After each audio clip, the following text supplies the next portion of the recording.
Hello and welcome to the Doubts Aloud podcast. I'm Andrew White and my co-hosts are... Francis Yanush. And hi, I'm Ed Atkinson. Now, the three of us live in London and we are very interested in issues of faith and doubt from a perspective of reason and evidence. Now, Ed and myself come from very strong Christian backgrounds, I'd say evangelical Christian backgrounds. And in both of our journeys of life, we have moved to either agnostic or atheistic kind of points of view. But you, Francis... I'm more from a nominal Christian background, and it wasn't as much of a move for me to become an atheist in my teens. Okay. So, Ed, would you like to say a little bit about the theme of what this podcast is going to be about? Yes, what we want to achieve is a respectful discussion from our more atheistic, agnostic viewpoint on these issues of... using reason to assess what our big overall worldview should be. And our conversation will be with Christianity on the whole because of Andrew's background and my background. And of course that we're in a Christian culture still here in England. Okay, great. And this podcast will feature interviews with all kinds of interesting people from who've made journeys from faith into sort of agnosticism, and people the other way around, and it will be respectful, and we'll have different sections on different very interesting subjects that will hopefully interest you, and from different angles and perspectives from each of us as well. So how do we know each other? Largely through Unbelievable, I think. Is that fair? That we know of each other through our interactions with Unbelievable, the podcast. Yeah, I think it's a brilliant podcast. We've all been on it, but it is a Christian Premier Radio podcast with this lovely host, Justin Brierley, that he started over 10 years ago and really stuck his neck out to do it, to have atheists and other non-Christians discussing these kind of matters on a prime slot on the Christian radio output. Yes, the feedback from that, and we've been quite inspired by Justin's approach, particularly a lot of Americans who are interested in this subject have always said that Justin is such a different host to what they have on American podcasts. And so we seek to emulate that sort of respectful dialogue, friendly, respectful, trying to understand from our positions all these different interesting topics and subjects are to do with faith and doubt and reason. So, Ed? Well, one of the many things that I'm inspired by from Justin's work is for us to set up our actual face-to-face discussion group, which has been running in London for a couple of years. All of us have been several times, and in fact, just this last week, Francis was a speaker. She was indeed. I gave a talk on the Gospel's evidence and the resurrection, which I think led to some interesting questions and some interesting discussions. Yeah, what I was really excited about with you doing that was, as I was trying to keep my faith as a Christian, I was reading books like Who Moved the Stone by Frank Morrison, and it seemed to take quite a kind of police detective or legal kind of approach to looking at the evidence for the resurrection, and in that case concluded that it really must have happened. And that's quite a theme. There's other famous books that have used the same kind of legal analogy and detective work analogy to looking at the resurrection. Lee Strobel is pretty well known for his Case for Christ, and he was a journalist. In fact, he studied law. I didn't realise that. Yes, he had a legal background. Yeah, yes. And he was a journalist in that area and became a Christian, and then many years later wrote it all up in that famous book. And then more recently there's been another one, but there's probably... Well, I think Josh McDowell's pretty well known, and he actually called his book "Evidence That Demands a Verdict." So, and I remember my copy had a big legal, those sort of gavel thing was a picture on the front. Actually, sorry, just make a comment on that. Back in the day, when I was at a conference, it was Clark Pinnock who said that Josh McDowell's book was evidence that demands a mistrial. And he, as an evangelical, got into trouble over all kinds of issues, but he was a very thinking kind of guy, and he made that comment. I was right there. Anyway, Francis, you're going to continue on that, but outlining that you are from a legal background. Let's say who Francis is. Let's big her up. Yeah, exactly. That's what made it such brilliant to have Francis. So what is your legal background? Well, I was called to the bar in 1979. I've worked really all my legal career. I would say I've worked in the field of crime in various capacities, and a lot of my work involves analysing cases and analysing the evidence in cases and whether there is sufficient to run a case. So I approached it. I approached the question from that issue of when we look at witness evidence, what are we ideally looking for? And I think the first thing I would say is that when I come to a case and I'm looking for the best evidence, my ideal evidence wouldn't involve witnesses at all. My ideal evidence would be CCTV, photos, forensic evidence, anything that takes out the fallible human. But it's not very often that you can run a case entirely on that sort of evidence. We call it real evidence. Yes, when you said that on Monday, I was astounded. You really do call real evidence anything that isn't testimony. That was interesting. Yeah. Yes, that's actual hard documents. Wow. So it's not actual real evidence if it's the kind of thing which is just relying on what people said they saw or heard and that sort of stuff. Yes, but I mean, I don't want you to read too much into that. I mean, it's not that isn't evidence. That is evidence, but it's just that it's just a form of terminology. Okay, we call that kind of hard stuff real evidence, and then you can have witness evidence. So most cases are run using witnesses, and so what are you looking for when you're running a case using witnesses, using fallible human beings? Well, one thing you'd be looking for is corroboration. We do like corroboration. We do like people to come together and say the same things. And if there's one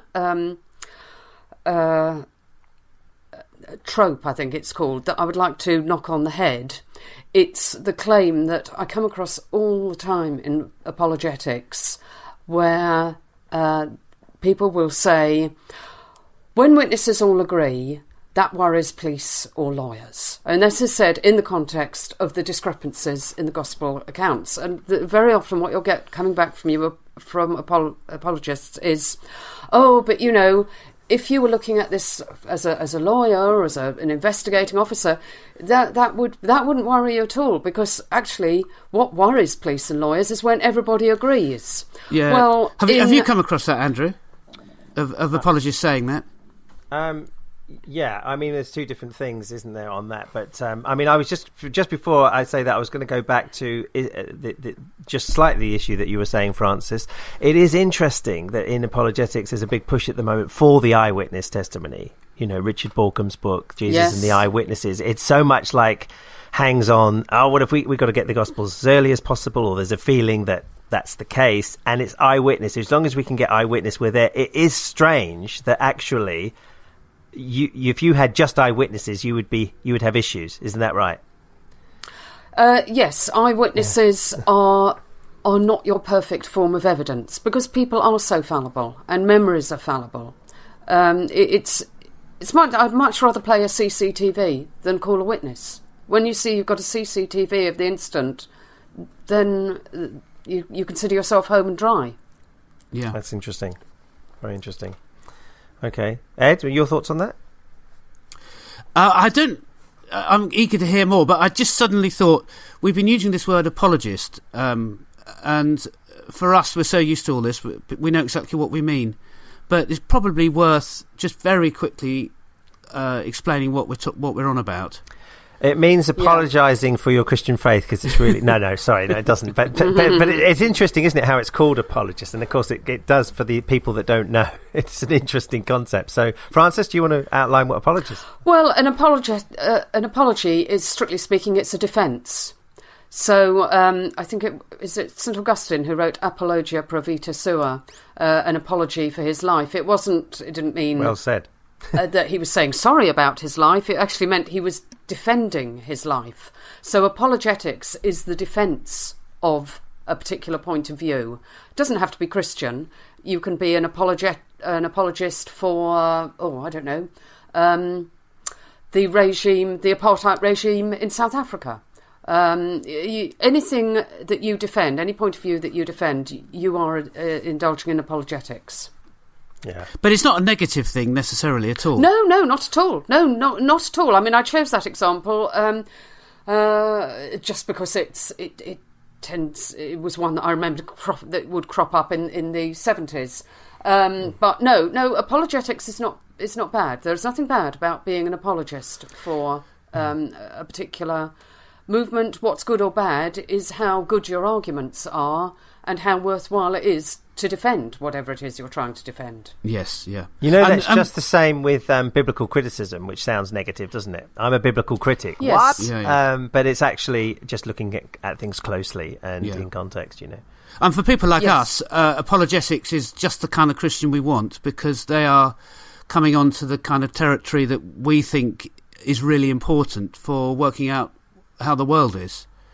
Just sort of preaching and saying, come to the front and Jesus will save you, without giving any reason for why God should exist and Jesus is more than a preacher from ancient times.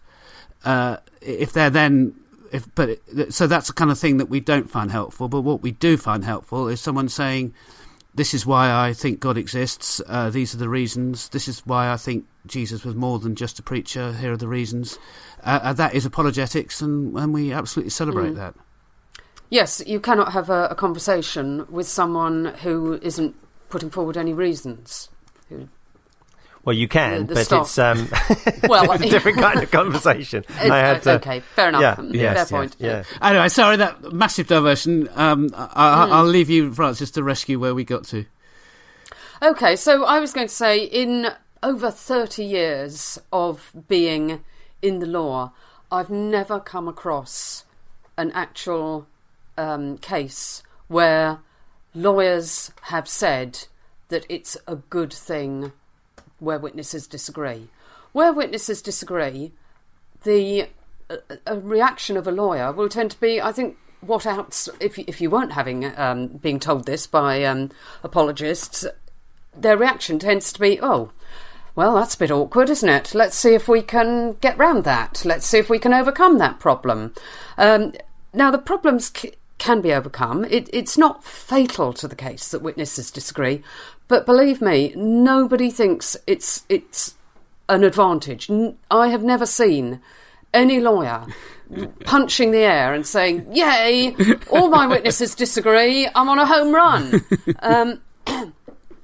To try and pick up some feel for outside my own experience and see whether this was just me, I Googled this a bit and I came up with a couple of things. One was an advert from a firm of US advocates who, in their testimonials page, they're sort of these are our successful cases. They quoted one case where a client had been charged and they said the state witnesses contradicted each other, no prosecution. So they obviously perceived the witnesses contradicting each other as a point in their favour. That's certainly been my experience, that in the magistrates' courts, magistrates will give their reasons for giving a verdict, and if they acquit, it will very often be because the witnesses have been inconsistent. And they'll say that there were inconsistencies. So they don't seem to fall in with this view that inconsistencies are good and supportive for the side that's calling them. And I found a quote from a digest of the law and evidence in civil and criminal cases, which was written back in 1810 by one Zephaniah Swift, where he says, "Wonderful. Where there is no contradiction in the testimony of witnesses with respect to the same fact, and they do not testify to facts opposed to each other, there is very little difficulty in deciding whether the evidence is sufficient to prove the fact in dispute." So his view wasn't that where they all agree, that's a problem. Yeah. I mean, any thoughts from you two on that? Yes, Francis. Actually, it's really struck me when you read this passage out on Monday night. It's from the account of Jesus' trial in Mark's Gospel, and I'll read it from the NIV. The chief priests and the whole Sanhedrin were looking for evidence against Jesus, so they could put him to death. But they did not find any. Many testified falsely against him, but their statements did not agree. Then some stood up and gave this false testimony against him. We heard him say, "I will destroy this man-made temple, and in 3 days will build another, not made by man." Yet even then their testimony did not agree.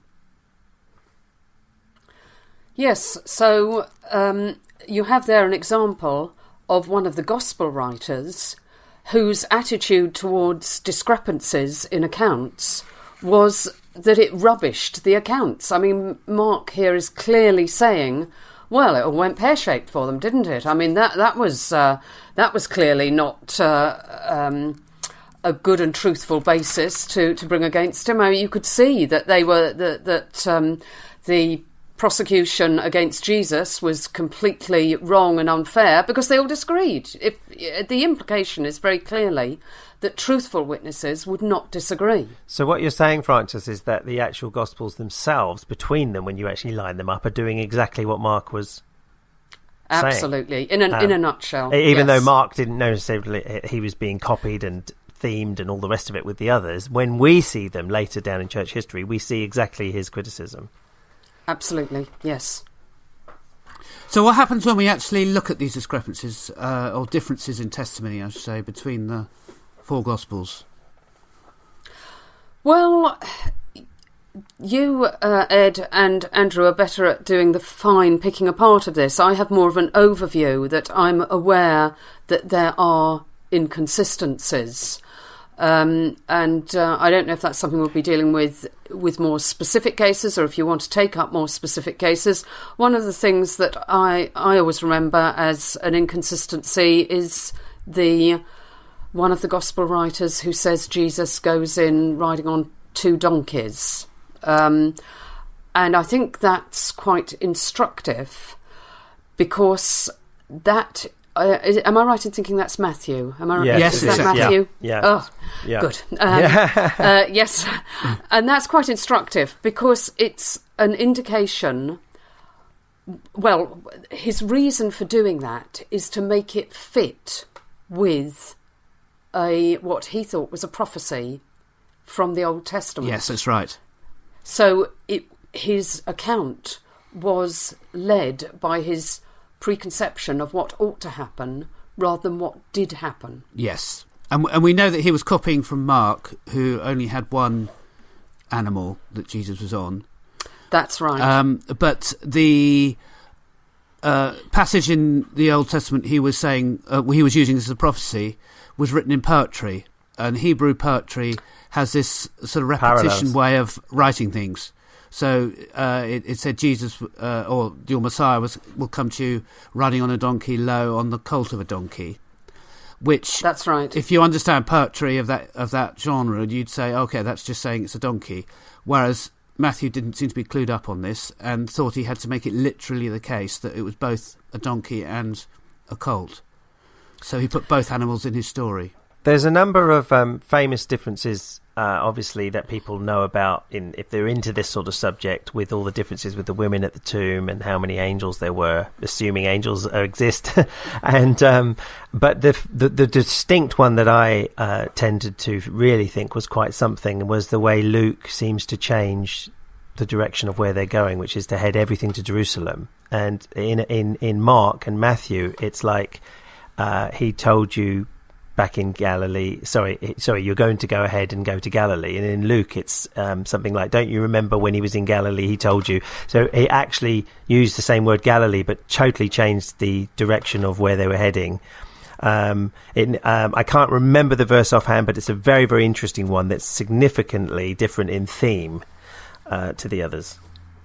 Yes, the argument that the way that apologists will tend to set out this argument is that if all witnesses agree, then the concern is that there's collusion. But and I think this sort of plays into what we've been talking about, because for there to be collusion, for collusion to be a concern, there has to be some basis. And the mere fact that everybody gives the same account is not by itself evidence of collusion. Now, Ed, I don't know if you want to come in on what sort of things you think might indicate collusion. Yes, this is just something I've heard, and obviously you'll have to correct me because you're the legal expert. But my understanding is, if you have exactly the same phraseology where you wouldn't expect it, that suggests collusion. So if someone was described as very wobbly that morning by one witness, and the other witness says they seem really under the weather that morning, you would think, great, we're referring to something that happened, and they're just two different people describing it different ways. But if both witnesses both said they were very wobbly that morning, you would wonder if actually they'd been talking together, if not colluding, to come up with exactly the same story. Well, that's right. What would worry you would be people being word for word the same. That's unusual, and I don't think you need to be a lawyer to see that. I think it's just common sense that it's suggestive of a script almost. Yeah.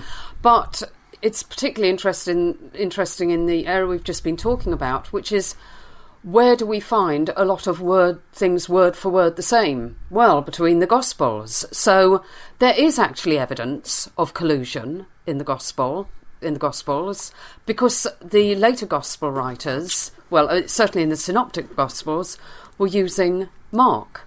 But there's nothing dark and dishonest about that. We just see that's what Matthew and Luke are doing. They've got a copy of Mark in front of them as they're writing.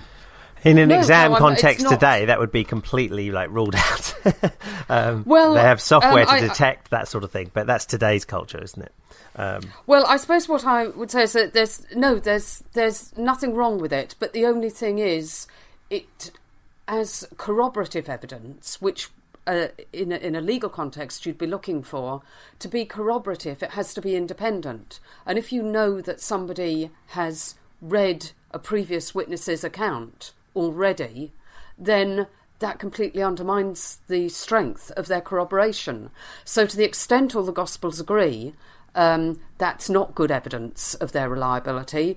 To the extent they disagree, I think it is evidence of their unreliability, because it tends to be this, I am going to put this spin on what somebody else said, I don't think they got it quite right, I'm going to tweak it so that it reflects my view of what is quite right, of what the exact truth should be. And, it's things like this, the two donkeys for Jesus, and it's because it's quite specific that one of the disciples is to go and we'll find a donkey and we'll find the colt next to the donkey and take them both, and you can see that very obviously what's going on in Matthew's mind is, I have to set this up so it fits the prophecy. I am sure that this will continue. We're only just scratching the surface here, and in future podcasts we will absolutely pick up on this and this what's called the synoptic problem, with the differences between the Gospels, and the similarities will come up time and time again. But just some closing words, Ed, on this section, and we can continue this theme as future podcasts develop. Yes, I think on this donkey thing, it's worth being clear that Matthew describes Jesus as riding two animals at the same time. It really is that extreme. I think we'll definitely be coming back to the resurrection and the Gospels and their reliability and all those issues. Meanwhile, please do give us some feedback. We really appreciate that. Our email address is doubtsaloud@gmail.com, and that is spelt doubts ALOUD @gmail.com, with no punctuation.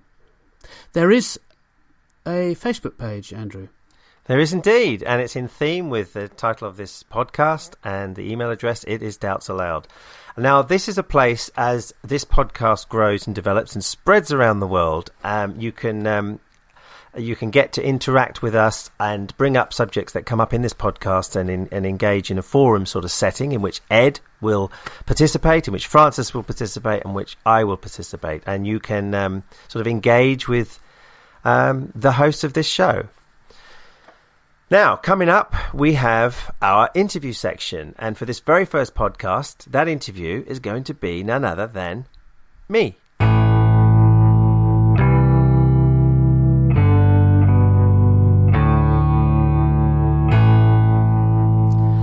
So, Andrew, how did you come to be where you are today in terms of your belief system? Well, yes, it's a long story, but that long story is going to be shortened for this first interview of this podcast. But if you want to get the full length story, you can actually look back on the Unbelievable podcast. I think several podcasts back to from 2009, one in 14 and one in 15, will actually outline a much more detailed story, and a few other podcasts actually, which will be on our Facebook page. Yeah, but actually, it's wonderful because you hear Andrew change and develop between 2000 and when it was 9 and the more recent ones. Yes, that must be interesting. What perhaps you can tell us as you go through it what stage you were at those various years that you appeared on Unbelievable. Yes, very interesting. It's like an evolving theology or doctrine, a bit like the Old Testament and the Bible, as we'll get into. I was changing literally in 2009. You will hear me say that I was a liberal Christian, and to get to that point is a story back from my teenage sort of Christian fundamentalist days. And so I'll just outline that quickly. But yes, using those markers of Unbelievable is actually quite a good way to frame it. I had in one sense a secular background until I was 11. My parents became born again Christians when I was about 11, and suddenly our lives changed. So you sort of inherit what your parents are doing at that age. And so I was into Bible camps and church all of a sudden from a non-Christian background. I don't know, Ed, if that's similar to you. Not exactly, because I walked into it. It wasn't an influence from my parents at all. But I was an atheist right till I was about 16. Right. Well, I would have said I wouldn't know the heck I was before that, because I wouldn't really in the frame mind of thinking about anything up to 11. I don't think. Were you an enthusiastic participant right from the start, or was it more like, oh, this is what my parents are telling me I've got to do? No, pretty enthusiastic from Bible camp onwards, when I had a sort of an experience, what they call the born again experience. And I would say right from the outset, almost from my memory, very, very keen, very into it. So much so, too much probably, compared with a lot of my peers in the churches around me or in the church with me. So I was studying quite early. I went to become a missionary at 18. So to me, I did take it all on board very, very seriously. Came up to London when I was 18. You even said you felt that your education was negatively impacted by it, which I've never heard before. Yes, in the podcast about me that on Unbelievable plus the Rethinking Hell one and everything else, I went in and I really, I suppose, coined my own phrase. I called it the I think it's unique to me anyway. It may not be. Someone can email in and say I've heard that before. But I called it The Apocalyptic Child, which would be a great title for a book. And it was because my particular influence was very much on the end times and the very near end times and what was called the rapture, where Christians are taken away. Jesus comes back in a secret rapture. Very much part of my psyche. And the world didn't have long. And I think that has affected my whole outlook, probably even to today, at not necessarily having a long-term future for things. I'm very much a now person. Ed, any correspondence there? No, it's weird. When we got married, we changed our vows. I married as a Christian, and we're all still together, and it's all lovely. And when we got married, I was really keen that instead of normal vows, we put in "till death us do part" or "Jesus comes back." Oh, wow. I just cringe now. Yes, that's with all my uncles and things, thinking, what is this? But anyway, that's what we did. Well, in my vows, we had what's often dropped today. We had love, honor, and obey. I can't remember on that. Not me obey, but my wife obey. But anyway, yes, it's interesting how things do sort of change and evolve, which is the big thing with me. The language of evolution in biology and anything, like the change that I'm talking about, happened very slowly. I got to YWAM, this missionary organisation, and the theology was phenomenally different. They had a totally different view of original sin. They had what would now be called open theism in the movement or lots of people who are into open theism. Another subject at another time we'll do in this podcast. But anyway, it's a different view of the nature of God. I was completely thrown by other areas. So Ed, Francis, you'll probably want to answer some questions about how internal differences within the faith can affect one. Internal differences in what respect? Well, in a sense, from the outside, from childhood to now, it must be interesting for you to see. For me, as a believing Christian, very fundamentalist, would go to this new missionary organisation from my home church and see such very, very different biblical beliefs that were really at loggerheads against each other. Right. So to see that from an outsider, it must be very interesting. Yes, I see what you mean. Yes, I think that often comes up for non-believers as a problem. Well, you're all arguing with each other. Yes. And sometimes to the point where you'll be saying that one side will be saying that another Christian sect are actually sinful. So I think some people consider that healing ministries are sinful and the work of the devil. Am I right about that? Absolutely. And one of the podcasts on Unbelievable was actually talking about my own YouTube channel, where I did a series of massive Christian differences that do matter. It's not that they don't matter. You can see from the videos yourself. This will also be in the show notes and on the Facebook page, the link to that. Fascinating to see differences within the Christian faith, not just evangelical, but across the show. Very, very different views. Ed, you loved those, didn't you, some of those? Yes. Yeah. What really strikes me about your story, Andrew, is how you reacted to all this. Because when I became aware of all these different theological debates and things, I just sort of shrugged my shoulders and said, well, we'll find out in heaven. And it just sort of come on. Yes. But you really needed to get to the truth. It really mattered to you. And you yes. telling me these stories of spending hours in evangelical libraries of theological colleges in the middle of London, yes. on your Saturdays off, yep. poring over Victorian theological treatises on exactly what the nature of hell is and those kinds of things. And it absolutely mattered to you over 3 or 4 different subjects what the actual truth was, and you needed to get to it.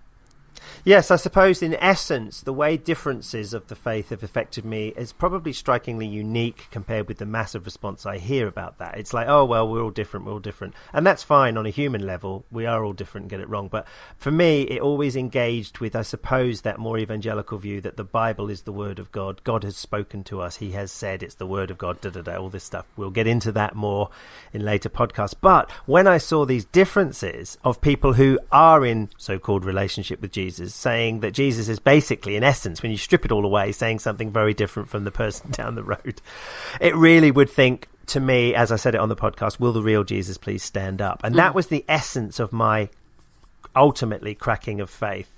was trying to handle the vast differences that I think a lot of other Christians didn't know about. One of the reasons for the YouTube series, was to actually make people aware that, look, this is very real differences about the same God and Jesus they worship. Please take away what you think this means, is what I was saying there. I wasn't telling them what it meant. But as you know, and this podcast will reveal, that did affect me. So, Francis, you can comment on that?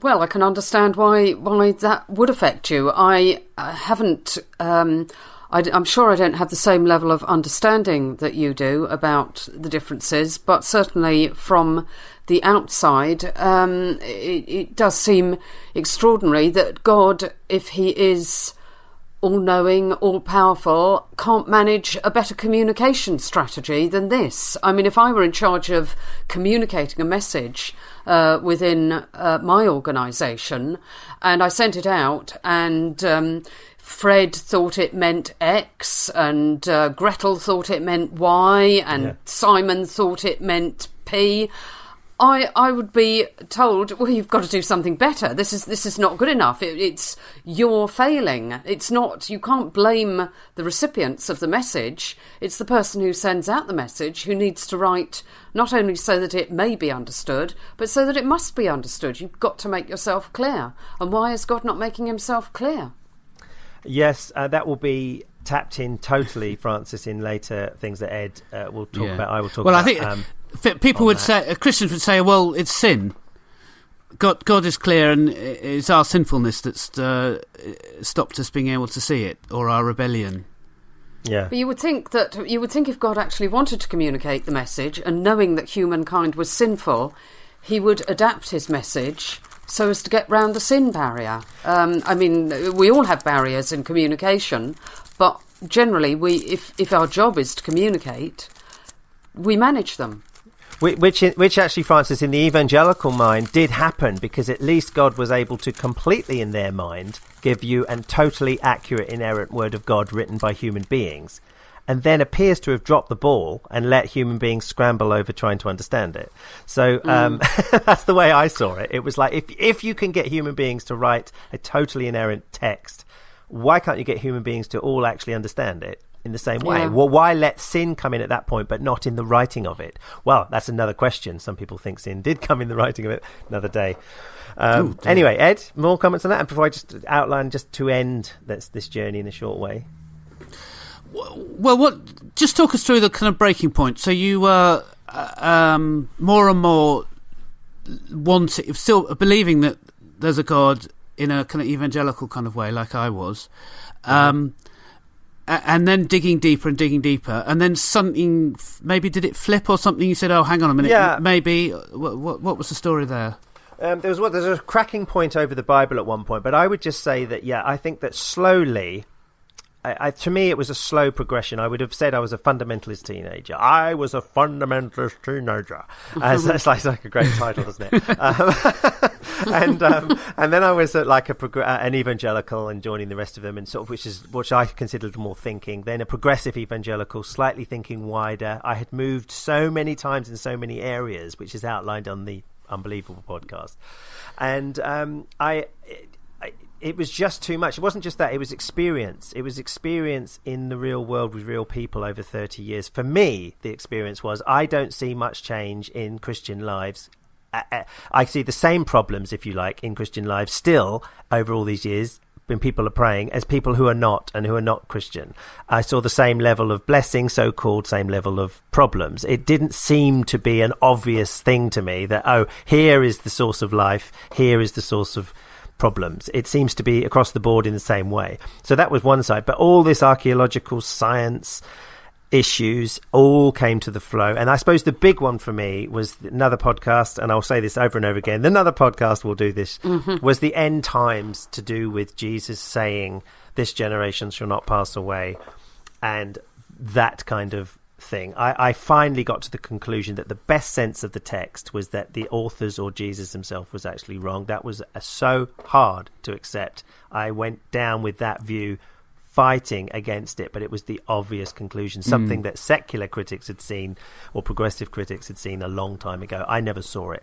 That cracked my inspiration of the Bible, and from there things changed. But that's just one area. It wasn't mean that God doesn't exist. So what year are we talking about now? I would say that was around about 2010. Right. To be honest with you, I was hanging on my very last legs on the 2009 interview where I said I was a progressive or liberal or whatever. I was really I didn't know what the heck I was, to be honest. So did you stop believing in God, or you thought, well, there's maybe some ethereal kind of spiritual dimension that we don't understand, but it's not Christianity?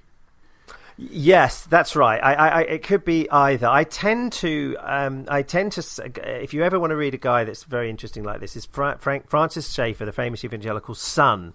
Frank. Frank. I think. Frank Schaeffer, isn't it? Yeah. He is amazing, coming from a very similar journey to mine, fundamentalism, right to some form of agnosticism, but also deism. It's really, you can't really pin him down. And I think for me, when some people that come from a very strong faith in evangelical background, you don't tend to become the fundamental. Well, maybe you do. Somebody's going to argue, yes, you do. You can become the fundamentalist atheist. But to me, I can't be the fundamentalist atheist because of my journey. So I tend to be atheistic towards Yahweh or to the Christian story, and agnostic to deism at best, a question mark. It's not really my area at worst, Can I ask, Andrew, was that a painful journey for you? Yes, I think it was. I would never, ever have believed back in the day that if I could have had a little time capsule and come out of the TARDIS in my room and hear me speak on a podcast like this, I would have just think, this must be only one sort of projection of the future. It can't be the one, but on the other hand, and then I've always said, if I went in the time machine back, I'd slap myself, and we'd probably slap each other for different reasons. So that's the way I've pictured it. It's turning the other cheek in between, I hope. It's like both of us wouldn't say anything, but we just give each other a slap for totally different reasons. I would say, I tend to be an agnostic in the wider sense of what is the whole reason for the universe and the multiverse and the origins and everything. I really, really don't know. It's sort of a big question mark. Other people sort of go more naturalistic. I'd say I don't really know. But in terms of the Yahweh story, the Old Testament, the character of God, the Christian story, I'm really atheistic towards that now after a long, long, long journey. Yes, and Francis, it was I think, painful to feel for my journey having to go. I found secular humanism so much more what I was. It's almost like I was called to it and it's my home, compared with the Christian reality that I was believing sincerely and living in. So that would be my sum up in this time. And could I have a quick account of all the people in your life who have to sort of walk with you through all of this? Because you like myself, you married when you were fully a Christian, and that's a very interesting. I'd like to put that to sort of Francis as well, that actually in Ed and I's story, and again there's another time on a podcast for this kind of subject, is partners who have a journey like mine, who are married still to somebody of faith at whatever level, just like you are, Ed. And I mean, that's something I think Teresa's tremendous, and she's been wonderfully supportive of you all of this, and very positive and understanding. Yes, I mean, it was very, very painful at first. I mean, we came together as Christian missionaries in the evangelical world, and so to think all this time later I'm where I am now, she has adjusted extremely well, and she is proud of one thing. She's the most informed, she tells me, the most informed partner of all the different issues in faith.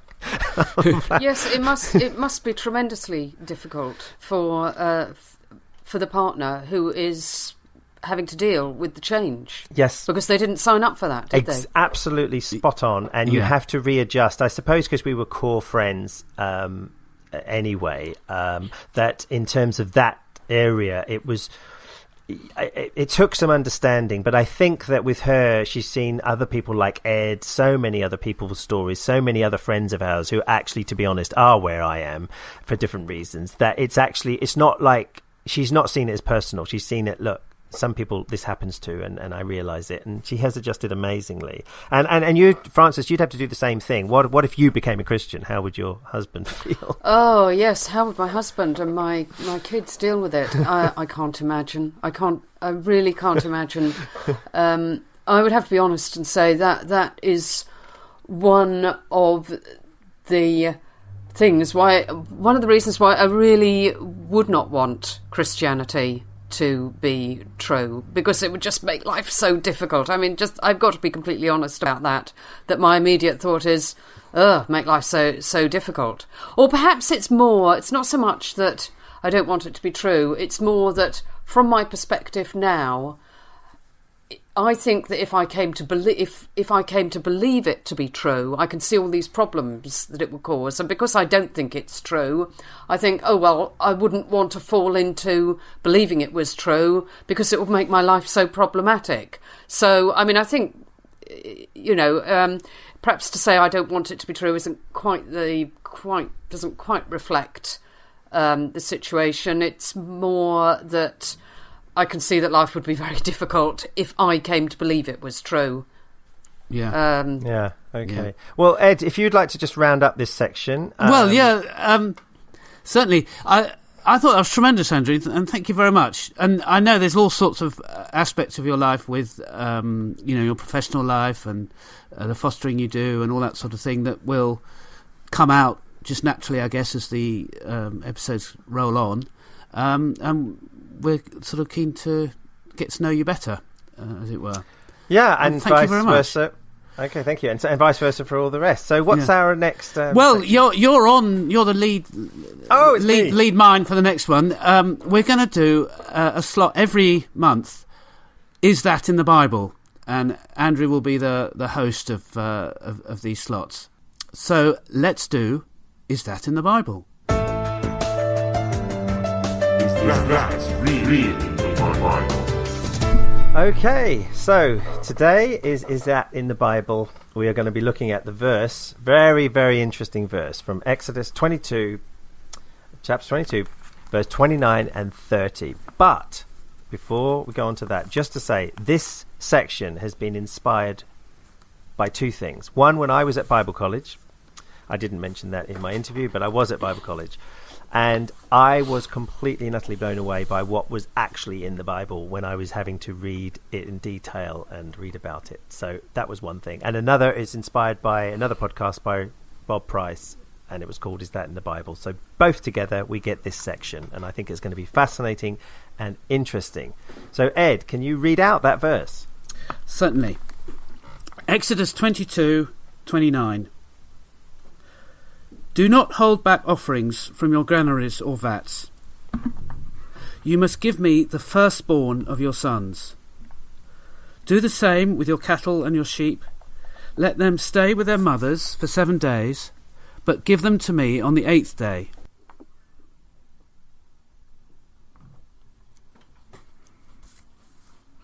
I am aware of the verse, and it sounds to me like an injunction to offer the firstborn of all the things that one might in general terms describe as one of the ancient Israelites owning, to offer them to God as a sacrifice. I'm aware of it. Through having read people like Paul Copan and through having read Tom Stark. Yes, I mean, it sounds like there's some wriggle room because you can redeem it, but you can redeem them. But the start point appears to be that that they belong to God as a sacrifice. Yeah, when I read it, I thought, hang on a minute, I just didn't know about this. I think I might have vaguely, in lists of people claiming there's human sacrifice in the Bible, thrown it in, which I've sort of never really treated that seriously because of my background. It must be, but as I read it, I thought, hang on, this just must be a mistake because the context, you would expect it to lead up to it. It's such a big deal, but it looks like it's sort of like slipped in there from an earlier document. A version of the document that got edited and they forgot to edit this bit, or it just doesn't seem to fit. just quickly thrown in there. The previous bit was on lending money, and then don't blaspheme, in this sort of list of this and that and the other, and then suddenly you get this. Yes, it's a verse that I think most Christians were going to be very shocked at least at reading initially at face value, like a lot of other verses actually. Certainly, it's. I mean, this verse opens up a massive can of worms. So I wanted to just see what Francis thought of it, if you had heard of it or whatever, or you, Ed, as well, or anybody for that matter listening. It's a verse that I would say it needs to be a platform to go off and research, because first of all, a natural reading will make you think. Certainly to me, it looks like human sacrifice of the firstborn was required in this verse in its plain reading. Now, that's a shocker completely, and it goes against the gut-wrenching feeling of the Christian anyway. And, of course, there are verses in the Old Testament that are completely condemn human sacrifice. So the assumption is that something is wrong to read it like that. That's the assumption. However, that's not necessarily... Can I read it again, actually? Because just on first reading, we obviously... had read it before the show, and but people listening. So it starts, you must give me the firstborn of your sons. Yep. And then talks about the same with the firstborn of cattle and sheep. You must give them to me on the 8th day. Yep. So it really looks like, how can you give the firstborn of a cattle to God except talking about some kind of sacrifice in the temple? I can't think what else that could mean. Yes. The same phrase is talked of as give the firstborn of your sons. Exactly, yeah. And, you can get that even clearer. It really is interesting. In the high academic sort of world, there is a very strong scholarly consensus, actually, certainly according to some of the things I've read, in terms of that in the early Israelite history, it wasn't the highest thing you could do for God, or for any of the gods around, was actually to offer a human. It was the biggest sacrifice, because it's the hardest to do, as any human would probably realise. But it wasn't an abomination at that point in Israelite history. It only became later condemned. That's where people talk. But just to go back into the actual verse, this is always been read in light of Exodus 34. I don't know if, Ed, you can just read that. Okay, yep, I'll get that up. Because just while you're finding that, Exodus 34 talks about basically the redeeming of your firstborn, which means you don't have to do whatever you were going to do to them. But I'll then quote Tom Stark on the logic of those two verses. So if you'd like to read that. Yes, for sure. You might want to jump in and stop me where you want me to stop. Okay. This is Exodus 34:19. The first offspring of every womb belongs to me, including all the firstborn males of your livestock, whether from herd or flock.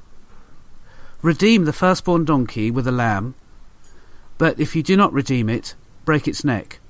Redeem all your firstborn sons. No one is to appear before me empty-handed. Right, so there's a requirement here. Now let me just read Tom Stark, who's a Hebrew sort of Bible scholar, quote on this particular thing.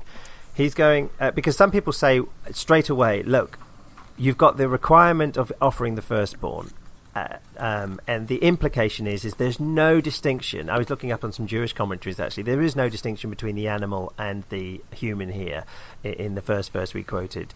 And even this second one, it's talking about redeeming an animal. If not, break its neck. Something has to happen. God requires something, but you don't necessarily have to go through with it, so you can redeem the human being. Now, Tom Stark says this.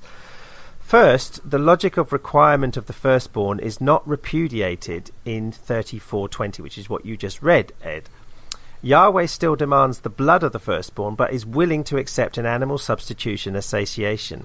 This is more significant than we might think. If human sacrifice is abhorrent to Yahweh, why does Yahweh not simply say so? Yahweh does not say, I am not like other gods, I do not demand the blood of your firstborn sons. On the contrary, Yahweh does indeed demand their blood, but is willing to accept a lesser sacrifice in their stead. The logic of human sacrifice is not repudiated here, but sustained. What do you make of that? Well, I think Tom Stark's critique on this is always worth listening to, particularly because he does identify as Christian. So he has no... he's got no skin in the fight of trying to make it appear worse than it is. So obviously I come to it with a certain amount of confirmation bias, but when I read Tom Stark, I was thought, yes, that's pretty much spot on. I mean, what are you going to say against that? He seems to argue it very logically. What do you think? I'll give you a couple. Ed, if you just say something first, I'll give you a couple of objections. I suddenly thought of Jesus being offered, presented at the temple, and they're having to sacrifice some doves or something, or because they were quite a poor family. Is that the same thing going on? I think it's related, but an evolution of it. So I understand that down by then, it's a very, very, very different time period, even in the Second Temple period, and everything's so different, which is where you get the condemnation of human sacrifice. But it's really going back to this early thing. And again, in future podcasts, we're going to talk at the origins of the Israelites and the origin of Yahweh, for that matter, in terms of academic scholarship. We'll touch into that. But right now, the common kind of feeling is in the fact Israel comes from ancient Canaanite sources anyway. So it wouldn't surprise that the ancient Canaanite did have human sacrifice as the highest thing they could do. If that was also part of ancient Israel, it makes perfect sense. It also makes perfect sense of the Abraham story, which is where God says, Yahweh says, go and sacrifice. The language is the same. The thing is people have read about that God was saying, I'm going to ask you to do something that's so abhorrent and abomination, and you need to do it as a test, or at least intend to, when actually, probably in the context, there was Abraham was being asked to do the hardest hardest thing for anyone to do, and was still willing to do it, but it would put the jeopardy of the future of Israel into question. And it's a different reasoning, but it does mean that it makes sense a lot more of the assumptions of human sacrifice at that point. Ed? Yeah, so I think this is beginning to sort of make sense to me as a naturalist, that this is the Old Testament is a document that does have roots, particularly in this part, in the ancient Canaanite worldview, and we see it as the Hebrews kind of taking it forward and making it more humane from the modern perspective. But some of the traces of the Canaanite past are still they haven't been kind of airbrushed out of the documents. Yes, I mean Abraham was able to, I would say, accept that command from God because it fitted in with his expectations of the sort of thing God might expect. And I think you also see it in the story of what's the name of the king who sacrificed, isn't it? Jephthah? Oh yeah, yes, with his daughter, the Moabite king, with his daughter, sacrificed his daughter. It's not following this command, but it is of someone who fully expected that God could require of him his child, the sacrifice of a child. Yeah, that'll be another verse in the Bible at some point. Okay. I'll just give you a couple of things that keeps the pot boiling on this. Now, some people have said, I mean, at first sight, when you hear what I'm about to say, you'll say, oh my God, that's just the apologetic strategy. But there's actually more to it than that. One of the apologetic ways of looking at this is that, in fact, now this is going to be really interesting for you to hear before I tell you a little bit more. And that's that they say that it was actually the firstborn here of the human beings isn't the sacrifice that it looks like killing the animal. The animals would have been, but they make a distinction, and they would say that it was for dedication to priestly service in the tabernacle. So what's your gut reaction to that, Ed? Well, the numbers don't add up. If about kind of 1 in 5 people are going to end up serving the temple of the whole population, it's just not going to work. Right. Yes, that's right.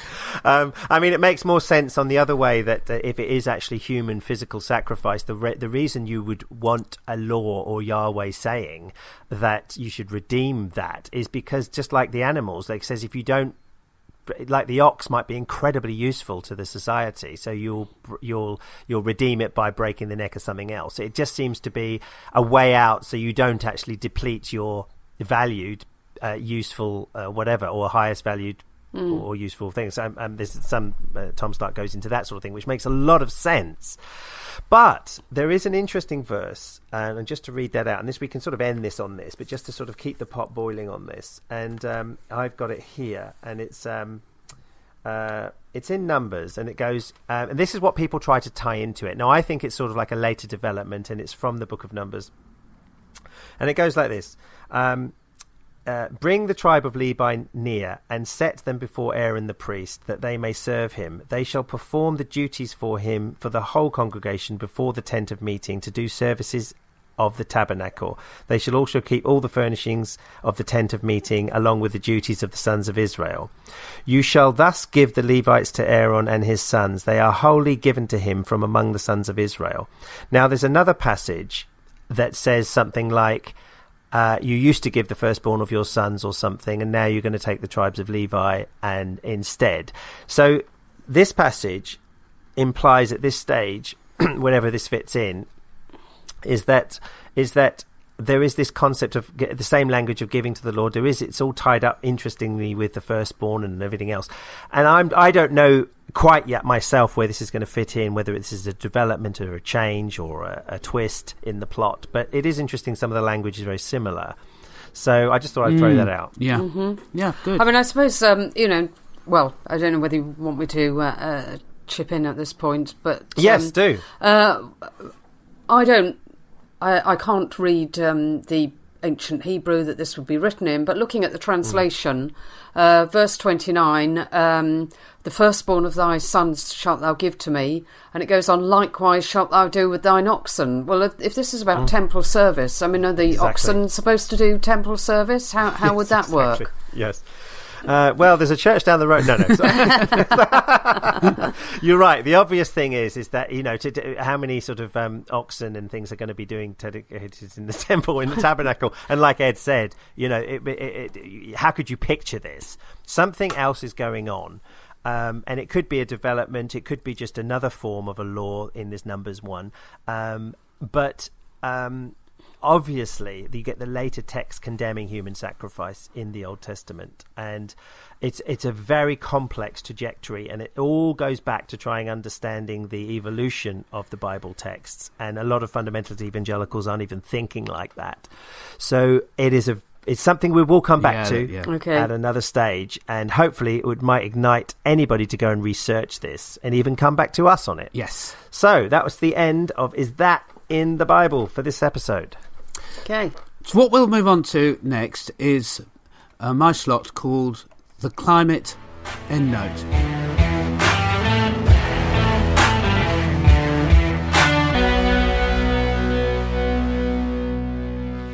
And as Monty Python said, and now for something completely different. Yes, thanks, Andrew. What I want to do is let out my passion on issues concerning climate change. So it'll be just a tiny little slot just to finish us off. And I don't think there's any doubt among the kind of people who will be interested in listening to us that climate change is real and is man-made. And the highest priority is to drive carbon and fossil fuels out of the economy. And this week I'm going to do just a tiny little bit and ask a question. Maybe, Francis, if you take a guess at the answer. If you were going to have one solar panel in the Sahara and it could power the entire world in this sort of magic setup, of all the energy needs for heating and electricity and everything and transport for the whole world, how big do you think the solar panel would need to be if we put it somewhere in the Sahara? Just as a sort of vague guess. Let's say it's square, and what is how many miles or something or kilometres would be each side of the square? Gosh, this is going to be a completely wild guess because I have no idea. Good, I'll put you in it. Okay, 5 miles square. Oh, right.